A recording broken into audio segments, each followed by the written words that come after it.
साथ ब्राह्मण की लड़की भाग जाती है, तो बताइए उसका क्या होगा? कुछ होगा? ये सही बात है, गलत बात है? नुकसान क्या होगा? बोलिए। अपने वर्ण में ना शादी करके अगर दूसरे वर्ण में व्यक्ति शादी करे तो क्या होगा? इसमें शास्त्र का क्या विचार है? इसको कहा जाता है राक्षस पक्ष वाली शादी, राक्षसिक बोला गया इसको।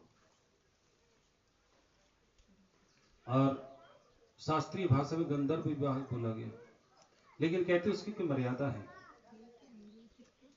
अगर व्यक्ति अपना गोत्र छोड़ करके दूसरे गोत्र में करेगा तो उसके बच्चे वर्णाशंकर पैदा होंगे, और उनके जो आगे बच्चे होंगे उनके हाथ का भगवान, उनके पितर, उनका श्राद्ध जो भी होगा, श्राद्ध होगा, कुछ भी होगा, उसको नहीं लेंगे।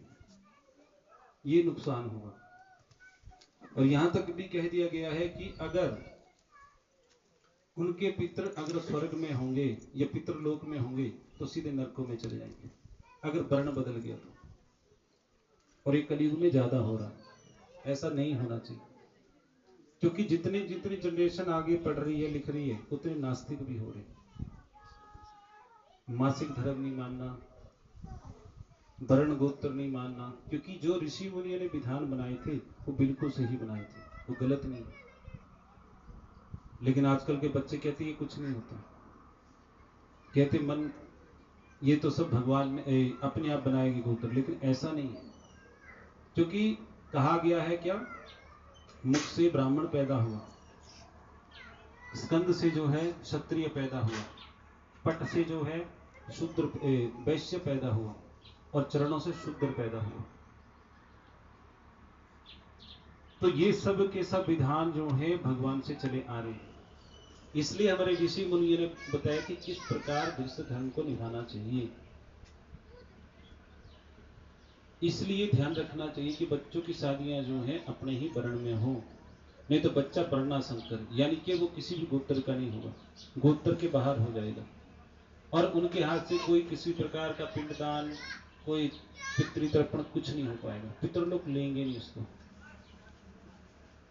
और अंत समय में अगर वही बच्चा अगर आपको अग्नि देगा तो वो अग्नि भी क्रिया जो है वो स्वीकार नहीं की जाएगी। इस शास्त्रों में बात बोली गई, क्योंकि विवाह का प्रसंग चला तो ये बात चली। इसलिए इन चीजों का ध्यान रखना चाहिए।